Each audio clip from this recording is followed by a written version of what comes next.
Welcome to Kavi's regional flavours. ഇനി നമുക്ക് ലഞ്ചിന് ഒരു തോരൻ ഉണ്ടാക്കാം.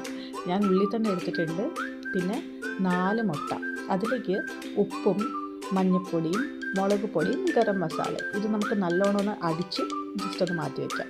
ഇനി ഒരു പാത്രത്തിൽ നമുക്ക് കുറച്ച് കടുകും കുറച്ച് ജീരകവും പിന്നെ കറിവേപ്പിലയും ഒരു ഉള്ളി ഇടണം കേട്ടോ. പിന്നെ ഉള്ളിത്തണ്ടിൻ്റെ ഉള്ളി വരില്ലേ, അതും പിന്നെ ഉള്ളിത്തണ്ടും ഇട്ട് നല്ലോണം ഒന്ന് മിക്സ് ചെയ്തിട്ട് ഒരു 5 മിനിറ്റ് ആവിയിൽ വെച്ച് വേവിച്ചിട്ട് പിന്നെ നമുക്ക് ഈ അടിച്ച് വെച്ചിരിക്കുന്ന മുട്ട ഇതിലേക്ക് ഒഴിച്ച് കൊടുക്കാം. എന്നിട്ടൊന്ന് മിക്സ് ചെയ്തിട്ട് കുറച്ച് നേരം കുക്ക് ചെയ്ത് പകുതി കുക്കായി കഴിയുമ്പോൾ നമുക്കൊന്ന് മിക്സ് ചെയ്ത് കൊടുക്കാം. ഇതുപോലെ നല്ലപോലെ മിക്സ് ചെയ്ത് കൊടുത്തോളൂ.